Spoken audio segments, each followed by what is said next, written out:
Be the right club. Be the right club today. Yes!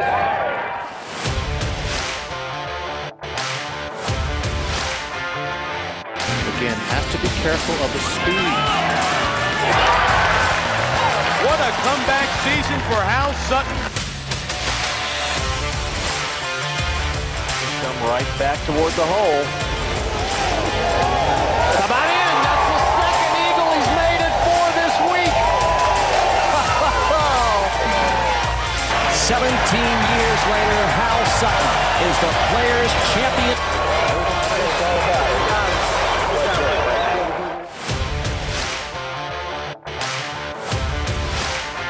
He's got it going right at the flagstick. It'll be up. It is.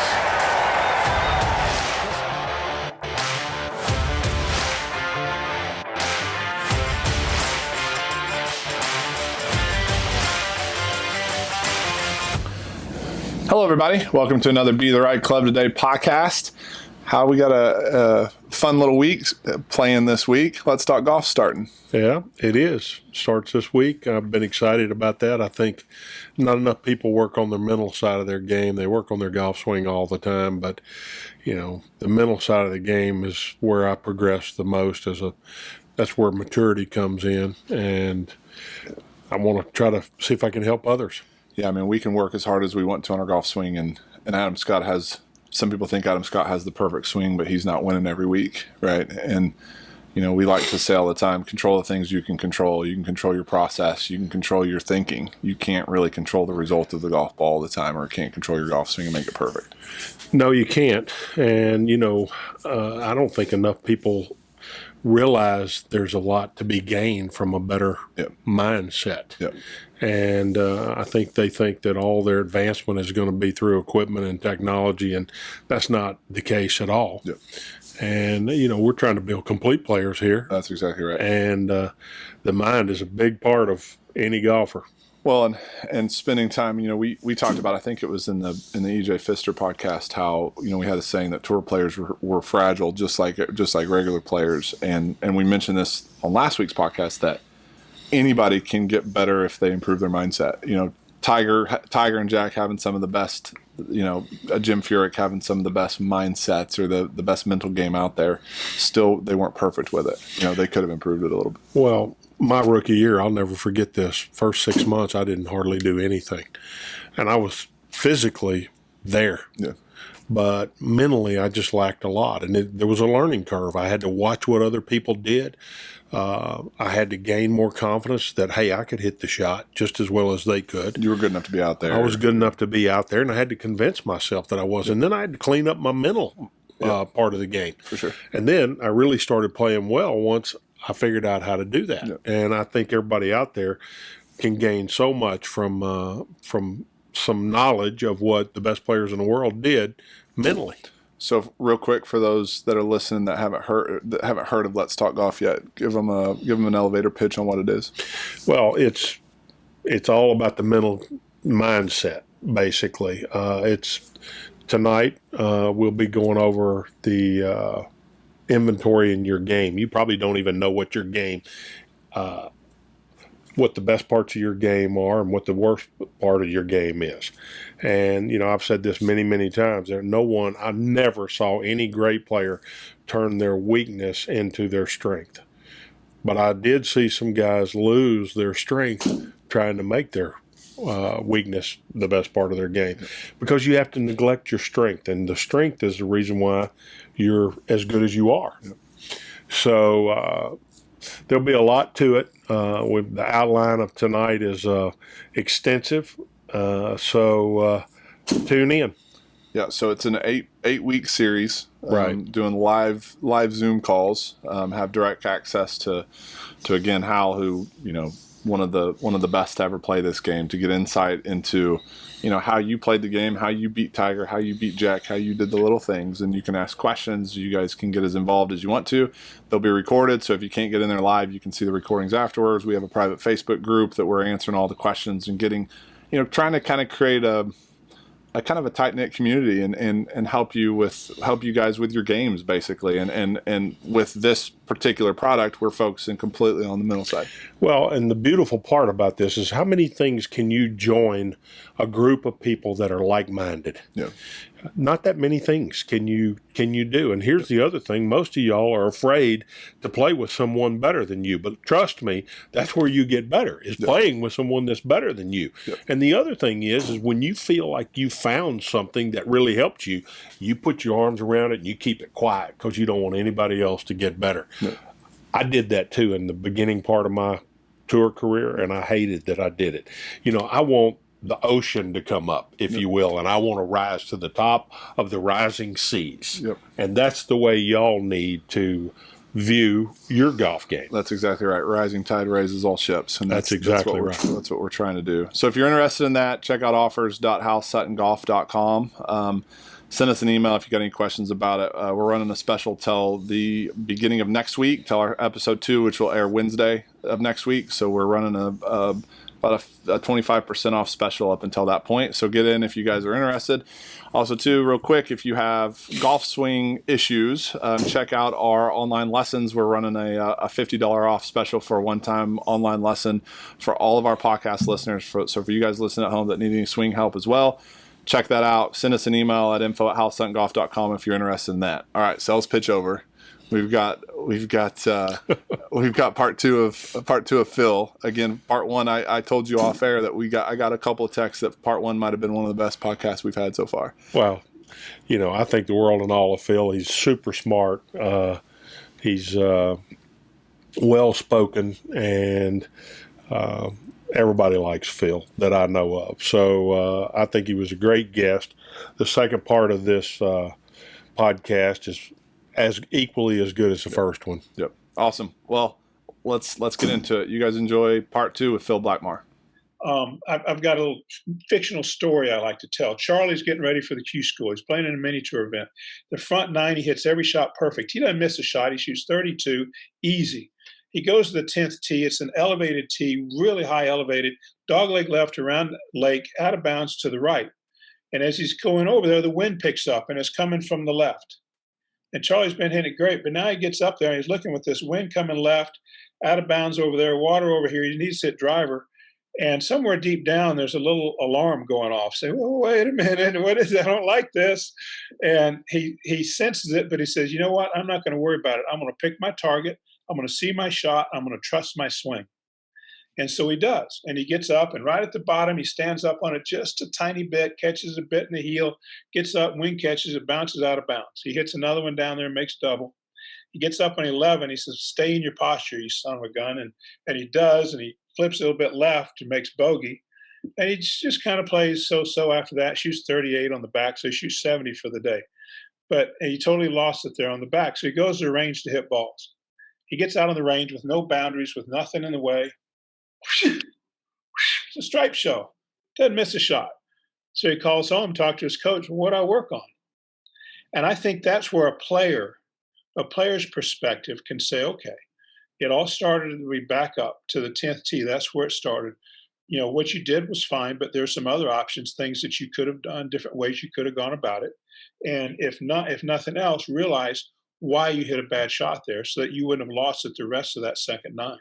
So I think there's always questions that really good players should be more involved, that it's a blend between modern science, which is fantastic. I don't dislike science at all. I just think players like Hal Sutton need to have a larger voice in this whole thing. So along those lines, Chase knows this. You don't know this yet. We're fixing to do a deal called Let's Talk Golf, where it's just about mindset. Most people can become a better player if they just work on their mind with an inventory what they currently have. You have a better chance of becoming a better player that way than you do changing your golf swing. And I guarantee you echo that. I do. I echoed that 100%. Absolutely. I agree with that 100%. I think that'll be a great product. And, the Bob Toskis of the world, and we need more of those. We need more of guys like you involved in instruction, involved in helping folks, because you get that, because you've been there and you've done it.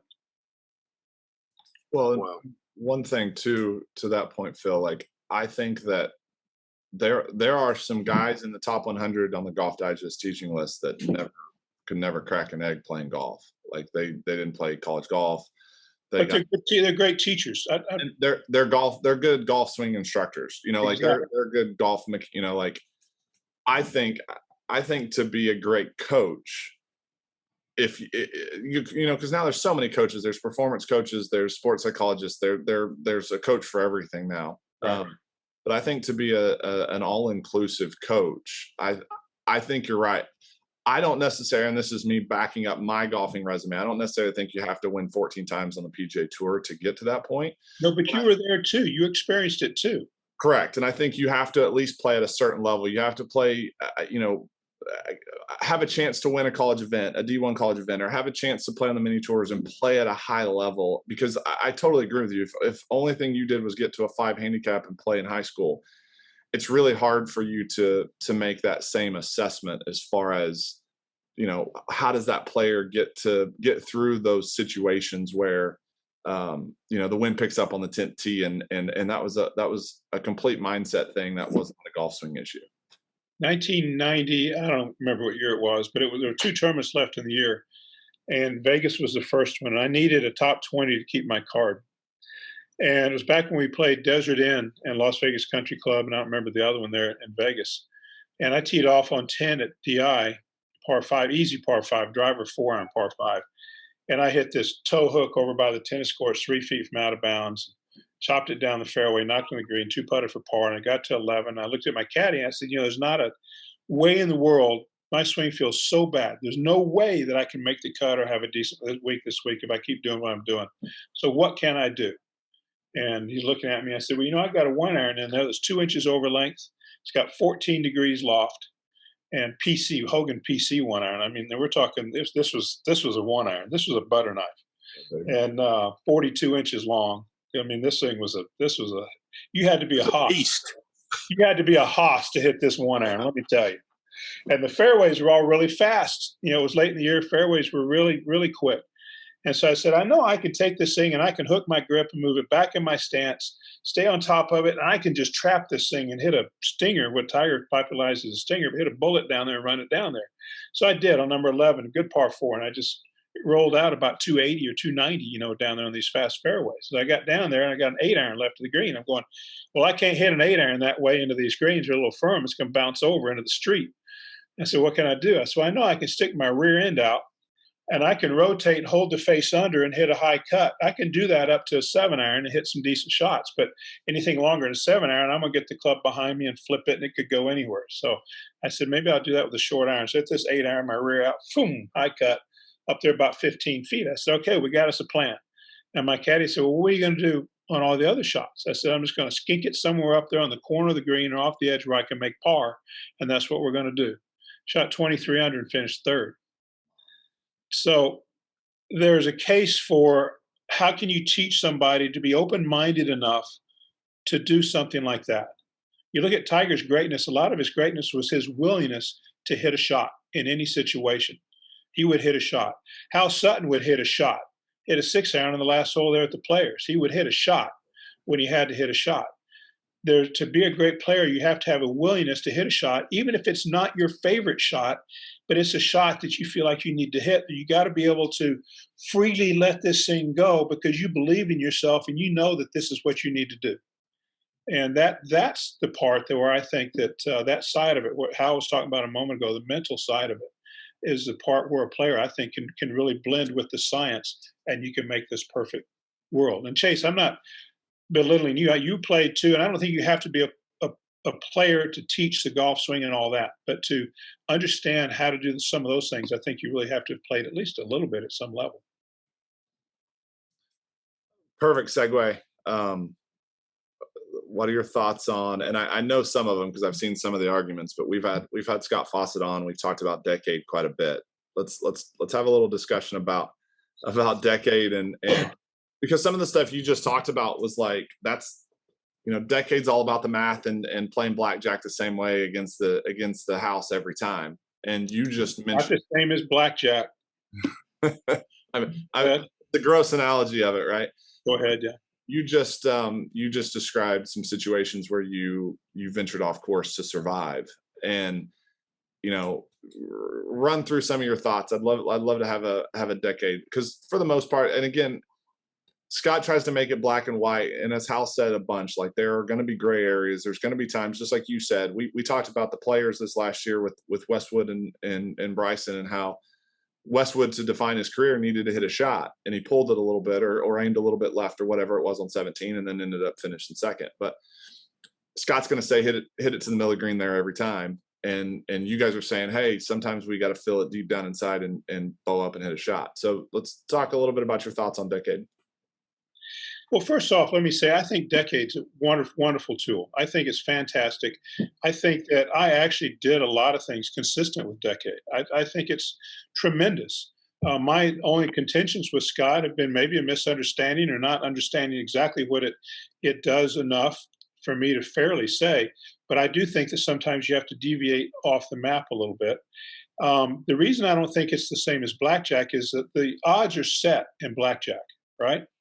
In golf, you can change the odds. You can change the odds by changing the shot that you're going to hit. If changing the shot makes you feel better or worse about your chances of playing this shot, then you've now changed the odds of that shot. When you change shots, your dispersion changes. Scott's Decade is all about dispersion, and staying within one or two standard deviations of, whatever, and recognizing that, in his words, even tour pros don't even know where it's going to go. It's a scatter gun. It's a shotgun. And I've played with Hal Sutton when it wasn't a shotgun, when he knew where the heck that ball was going to go.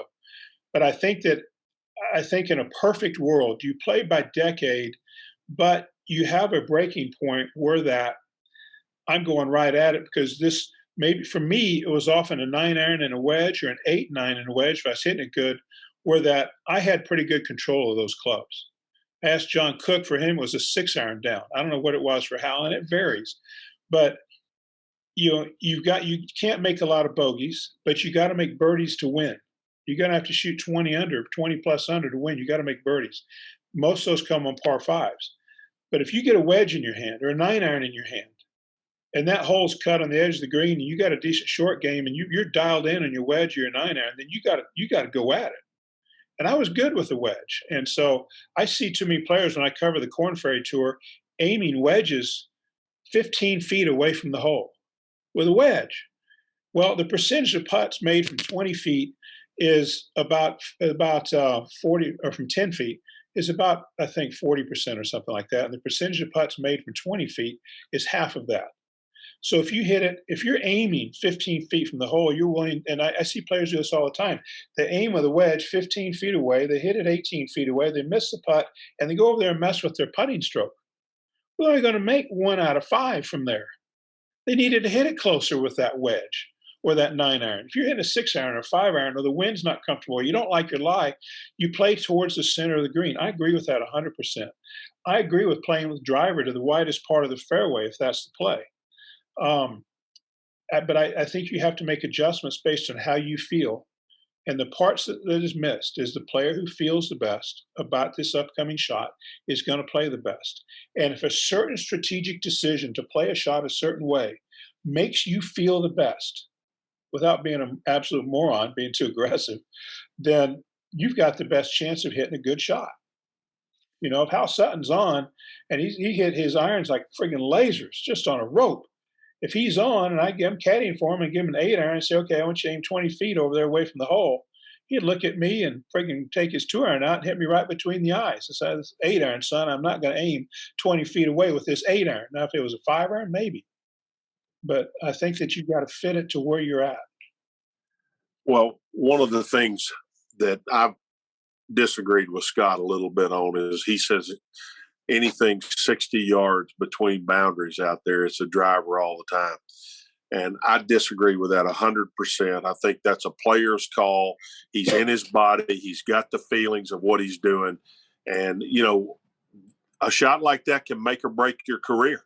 And you played enough with him, with Jack Nicklaus. I played a lot with Jack Nicklaus. He hit more 3-woods off of the tee than most anybody could ever imagine. So I know Jack Nicklaus doesn't subscribe to that, or he wouldn't have played 3-wood all the time. Right. You agree with that?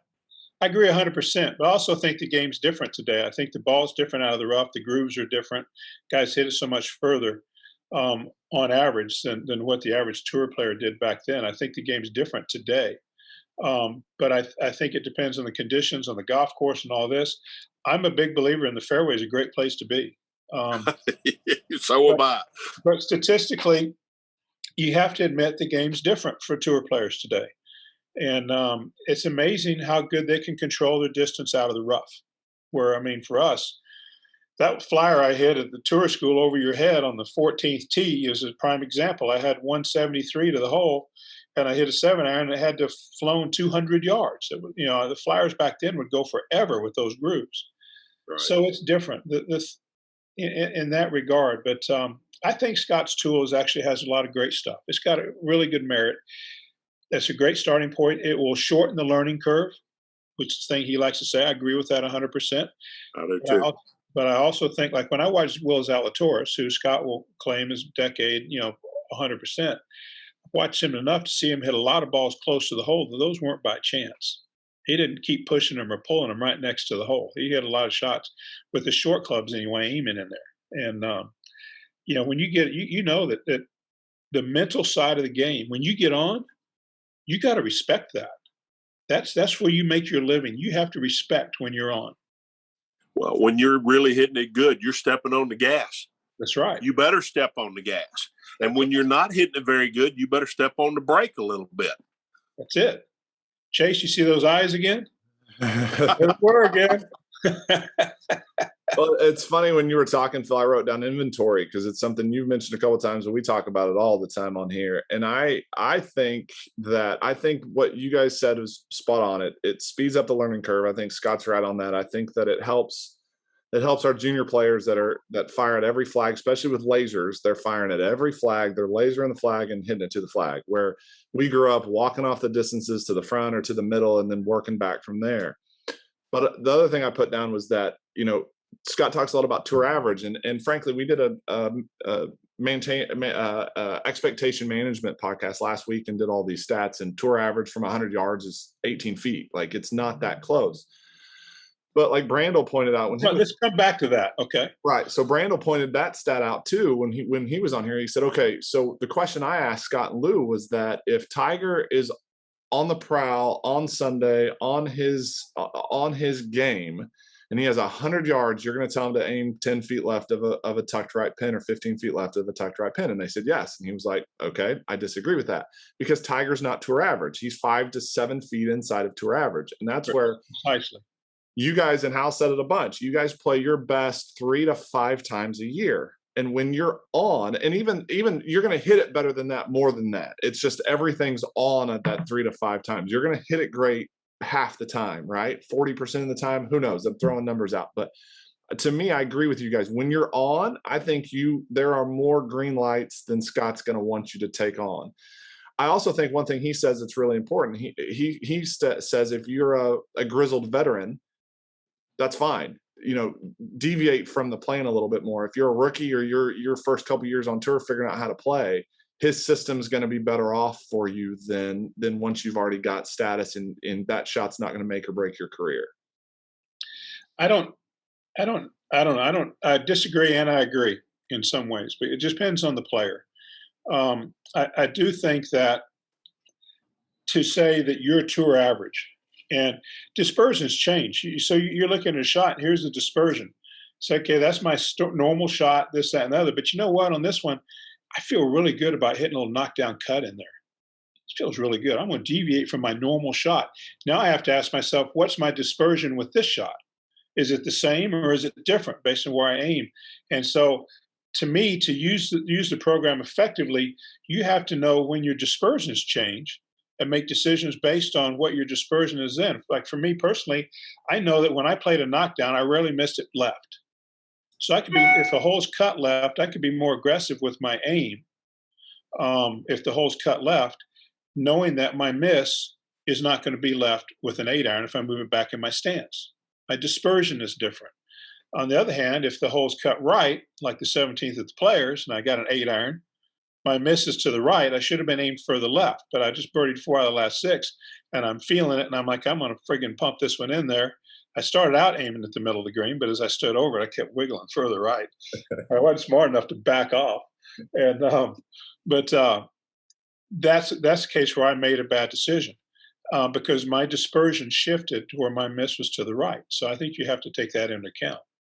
It's really interesting you mentioned that because I when I was a sophomore in college, I was playing at sectional U.S. Open in Columbus. We played Scioto the first round and played Scarlett the second round. And I was paired with Jerry Kelly, and it was when Jerry went on a run on the PGA Tour. He finished top 10 like eight to 10 weeks in a row. Well, he wasn't exempt for the U.S. Open, and we played with him. We played Scioto first, and then played Scarlett. And we were on. I can't remember if it was either 8 or 17 on Scarlett, but it's a par 3, kind of downhill water left. Pin was on the left side. It was probably a 170, 165. It wasn't super long. I'll never forget this shot. He aimed 15 feet left of the pin, right in the middle of the water. And he probably had a 1-shot lead at the time. He had 2 holes left. He was going to qualify, no question. I think he ended up winning the qualifier. He starts it right out over the water and overcuts it 15 feet right of the hole and has a 15-footer right in the middle of the green. And his caddy was super cool to us. And because I was just a young little college kid, I was blown away by how good these guys were. And I remember walking down the tees, and I asked the caddy, I said, what in the world? What was he doing? He goes, he knew that's the safest shot for him to hit right there. He was never going to miss that ball left. He was going to aim left and push it to the right edge of the green. If he aimed right, he could hook that ball in the water. And as I've gotten better in understanding my swing, I would have tried to hit the same shot now. I would have hit a big high cut because I know if I aim right, I'll tend to hook it and I'll miss it left. And it took me 10 years to figure that out. I never understood why. And in that case, Scott's going to say aim 20 feet right and try to hit it there, where Jerry said no. And he obviously went on and won the qualifier and has had a great career.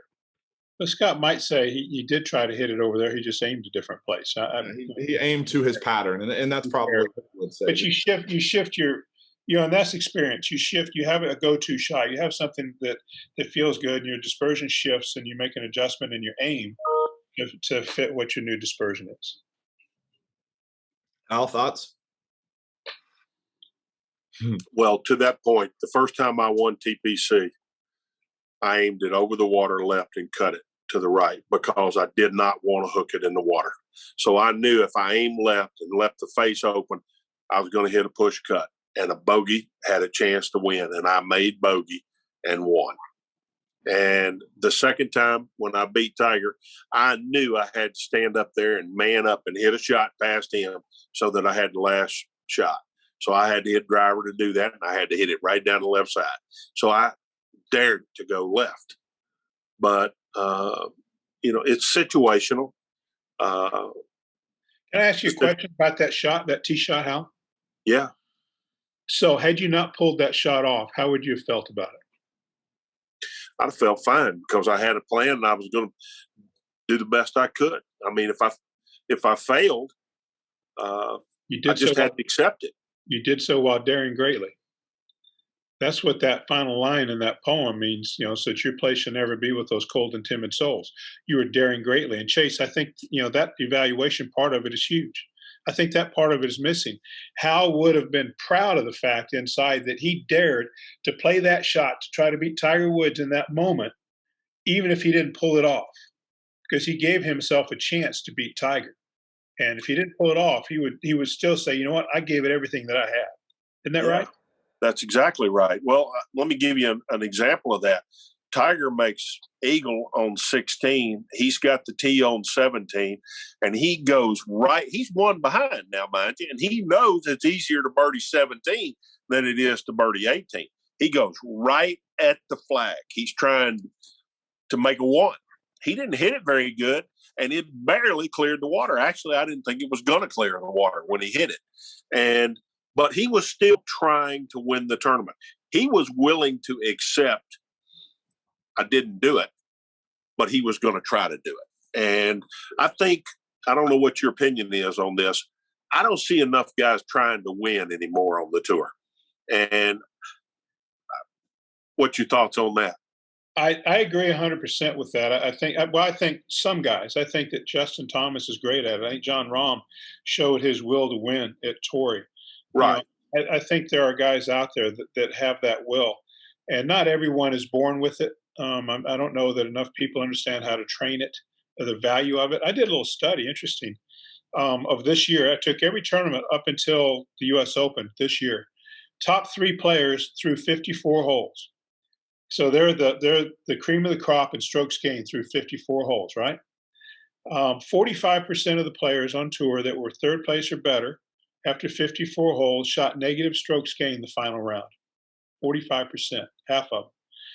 65% of them were 3 shots or worse strokes gained compared to their average the first 3 days. I think that's a very telling stat. I think if you're a tour player looking for a place to differentiate yourself from others, that if you can develop that skill to do what Hal's talking about right here, to try to win, to hit that shot, and to be proud. I think, Chase, when you evaluate something, you evaluate, hey, I stood up there. I'm proud of the shot I hit on 17 that players, and I hit it in the water. I'm proud because I stood up there daring to play this shot, and I didn't back off. I hit a bad shot. But I know in my heart that I didn't hit a bad shot because I was afraid that I was going to hit a bad shot. I hit a bad shot. I hit them all the time. I'm not that consistent of a ball striker. It just happened at a poor time. I think when you have that attitude that you're willing to fail, that you're willing to do whatever it takes to win, I think when you can evaluate things that way, I think that's when you can be your best. So do you guys think that, you'll see less trying to win because, like I wrote down, the fields are so much deeper. So a lot of these guys, Troy Merritt and Cam Davis played in the playoff last week. I played a bunch of rounds with Troy Merritt in college. Like, he was trying to win his second or third time, Cam first time. Like, do you think it's because, back in the day with Arnold and Jack and Gary Player and all these winners that a lot of people want to talk about, do you think that you're going to see more struggles in the final round in the lead because a lot of these guys, they're not going to win 14 times like Hal Sutton did? Hal, if you don't mind, I'm going to go first. I'll let you go second. I think that a lot of that has to do with how guys are taught today. They're taught that you need to be free, which you do. And so they're taught to pretend that these shots don't mean any more than any other shot. And I think so they go out on Sunday trying to think this is just another round. I'm just going to pretend like no shot means any more than other shot. And that works great until all of a sudden one does. And when one does, and that little prick bursts that bubble that you're sitting in, a little pinprick bursts that bubble. When the water starts oozing out of that hole, now what happens? Now what do you do?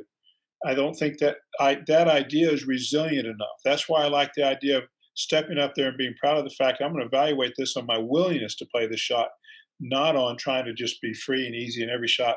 Would you want a pilot to land that plane on the aircraft carrier that, hey, this is just like any other landing, I don't really care? Or a surgeon to operate on your knee like, well, no, I'm just going to tell myself it doesn't really matter. No, I want, George Mumford worked with Michael Jordan, and he wrote in his book, I told Michael in the key moments, taking the last shot, that kind of thing, to look at the score, to listen to the crowd, to look at the players, to take everything in about that moment, and then see himself taking the perfect shot, and then step back and just let it happen.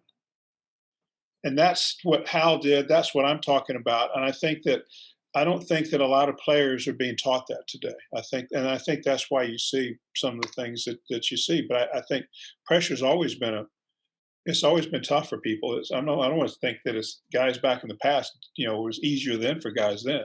But I will say this, when Hal and I started on tour, you could keep your card and lose money for the year. And so there was it took $38,000 in 1985 to keep your card. You're going to lose money.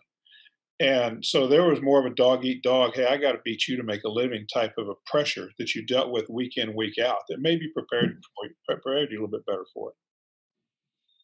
That's an interesting thing. I've never actually heard that one before. That one's pretty strong, Hal. Yeah, I don't know if I could say it any better than that, to be honest with you. I mean, there are moments that will define a career, and you better not treat it just like any other shot in the world. I can tell you, and that's one of my big contentions when we go back to decade, when he's talking about, if I didn't feel it, I was a pretty good driver of the ball. If I didn't feel it, I'd back off and make sure I hit it fairway. And, I wasn't going to push the limits just because I had to prove a point. I wanted to prove to myself, I wanted to keep my confidence level as high as I could keep it all the time. And I couldn't stand to hit a shot that required something that I didn't have that day, or I wasn't feeling that day. I didn't need to fit around a square in a round hole, so to speak. The player who feels best plays the best. That's right. Right back to that. Yeah.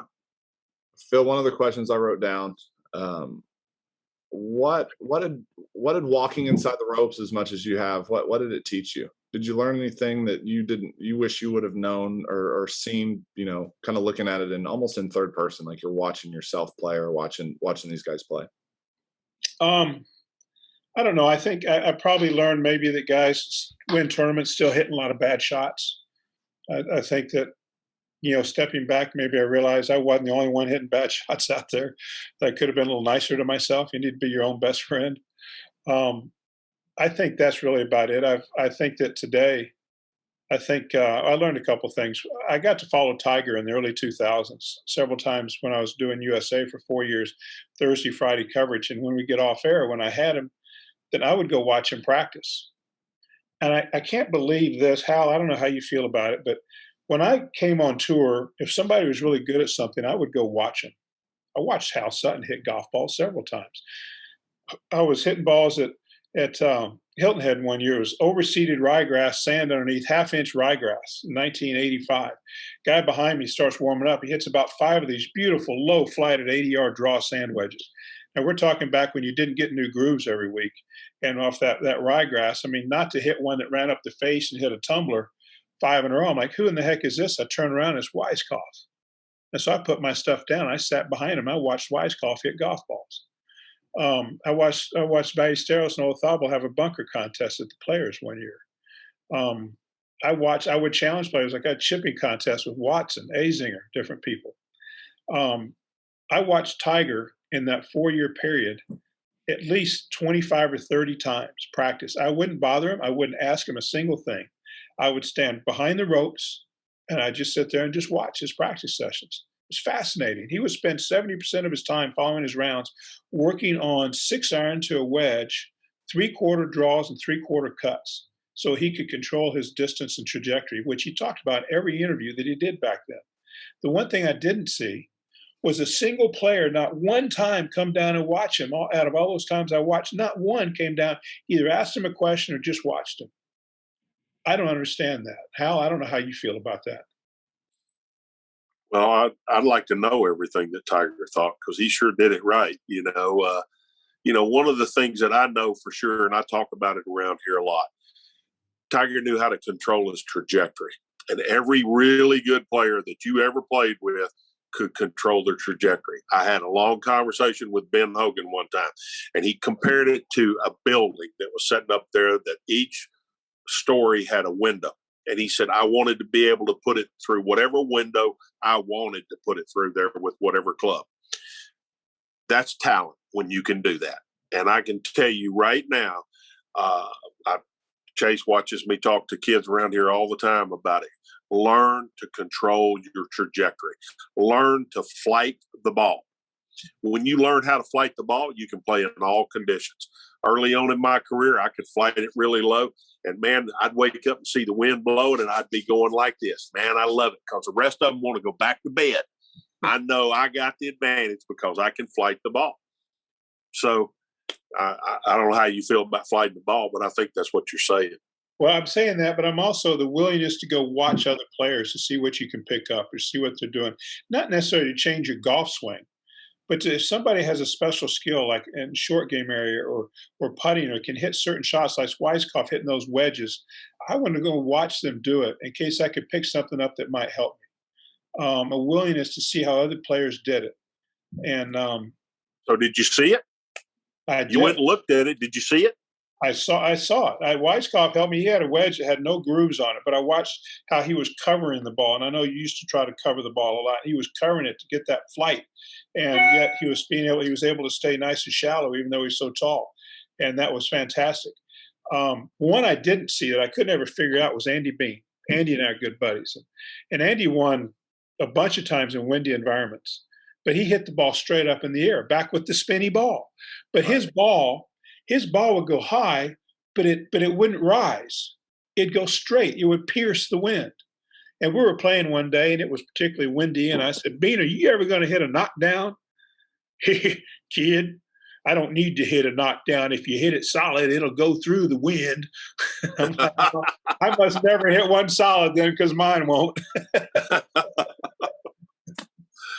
Well, Phil, this has been great, man. We've gotten a lot of stuff from you that everybody needs to listen to. You know, I've always admired your tenacity, your ability to learn, your deep thinker when it comes to the game of golf. Very deep thinker, and I've been anxious to have you on and let the world see.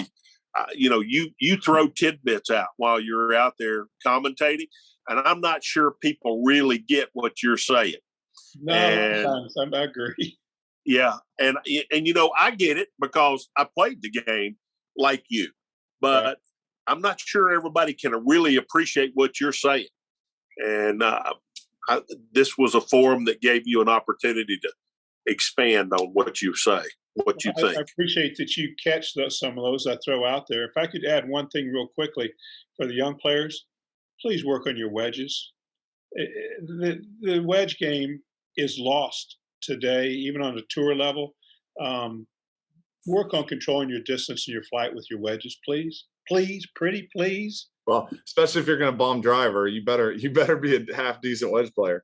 You better be a half decent wedge player, you know, because I mean wedges are easy.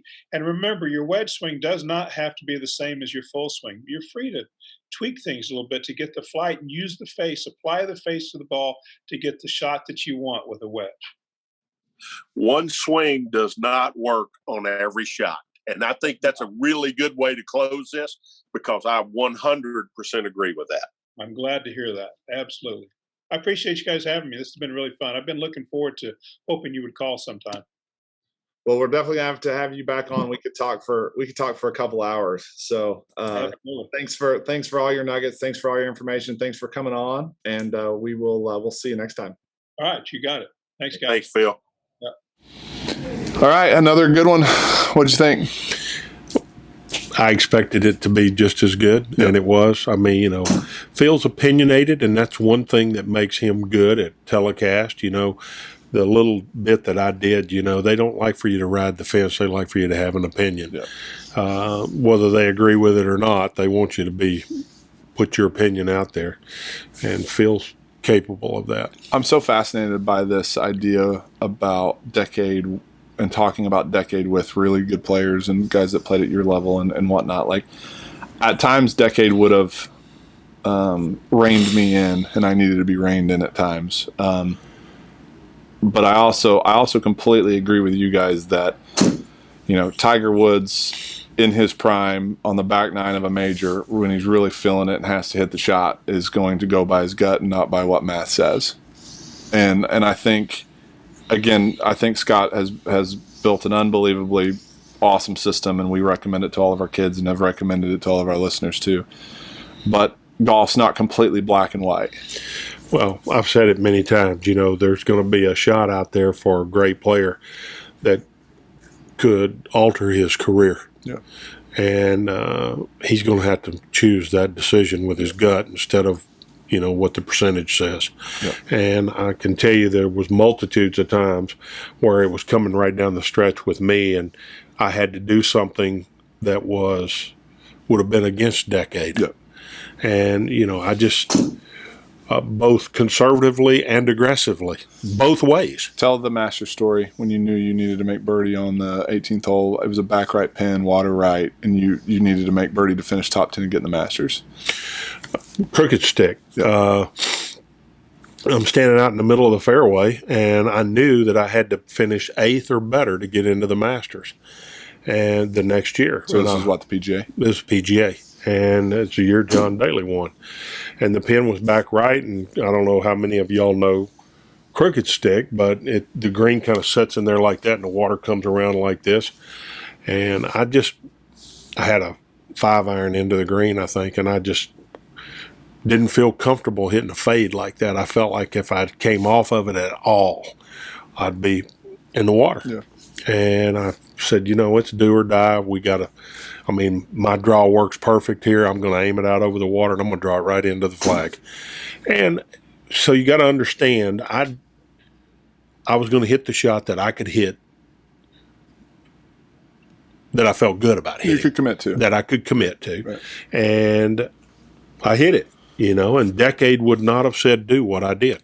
And that, again, I think it comes back to like the situation. Are you chasing FedEx points, or are you trying to reach a goal of yours, which was to make the Masters the next year, right? And well, I didn't care whether I finished 12th, but I did care whether I finished 8th. Right. Correct. And that's the point. Correct. And I think too many guys right now are chasing FedEx points, and you and I talk about it all the time.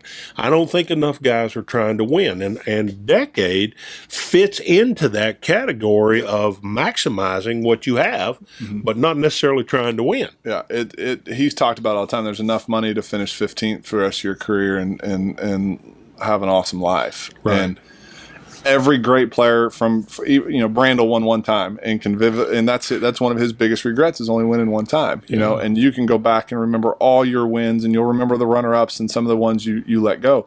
You're not remembering the times you finished 15th or 20th. You're just not. And so while Scott's teaching a system to the current era, let's say, with how much money's out there, there's, you reach the pinnacle of the sport by winning golf tournaments.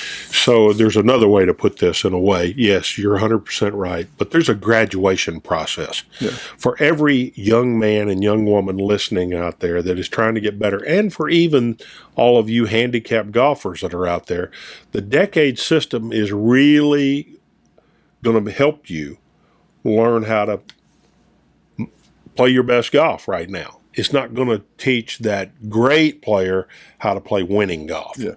And there's a graduation to get to that point. Yeah. And you'll know when you get there.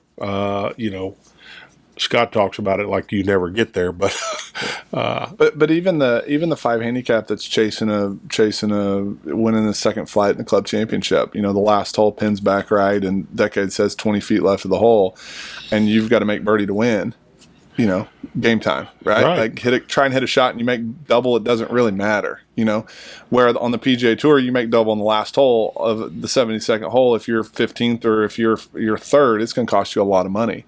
And his system is kind of maximizing revenue per se on the PGA Tour. I love what I really love on the Decade system too. I love the stat tracking side of it, where it can show you what your weaknesses are and stuff. You laughed when I said maximizing revenue. Yeah, I did. Yeah, because that's what it feels like on the tour right now, is maximizing revenue. Yeah. And that's not part of what Nicklaus, the greatest player of all time by majors. Yeah, only won $6.5 million right there. Correct. He went for wins. And, Tiger played to win. Trust me, Tiger was trying to win every tournament he played in. Yeah. He wasn't trying to maximize his shots. And it goes back to our conversation we had about Rory, and we've had about other players. Like, they get to the point, like, what are they chasing? They got enough money in the bank. They got their private jet. Are they still hungry? And you can see where it can become difficult to stay hungry, especially with the media and everything, all the stuff surrounding them. Well, earlier this year, Lee Westwood. Yep. Lee's a different case. He's in his late 40s. Yep. He's near the end of his playing career against the best players. Yep. And, he should have wanted to win that tournament. Yep. And, Bryson was kind of in the same boat, but Bryson's young. Yeah, talking about the players. Yeah. So there's time for a guy like Bryson to say, hey, I'm playing to win. But Lee Westwood is near the end. He should have been thinking that direction. We need to get him on here and see if he would tell us if he pulled it on. Because we talked about him a lot on 17. Yeah, we have talked about it. I wonder if he did pull it. But yeah, did you pull it left of that pin on 17 at Sawgrass, or did you aim a little left and try to do something different? But well, again, we love having guests on like Phil that have played the game at a high level, and they're really smart and they're not afraid to put an opinion out there, because it makes it much easier for us to kind of bring a product to you guys that we're proud of. And Phil was unbelievably good. And as always, we strive to bring the best each week to you guys, so you guys have have some awesome stuff that you can take home and apply it to your game. So thanks again as always. Yeah. Phil texted me after it was over with, and he said, "Don't be afraid to voice your opinion because I know you have one." And, honestly, I have gotten a little less opinionated than I used to be. And, I do stand for things just like Phil does. And I've lightly opposed Decade at some points. And I think it's great in most cases, but it's not an end-all, as nothing in golf is. Yep. And I think everybody should keep that in mind. There's nothing that will teach you everything. That's up to you. Amen. Thanks again. All right, it started blinking. Let's see if we lost it anywhere.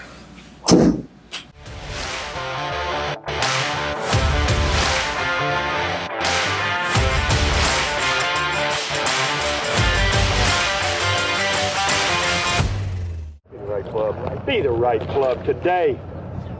Yes!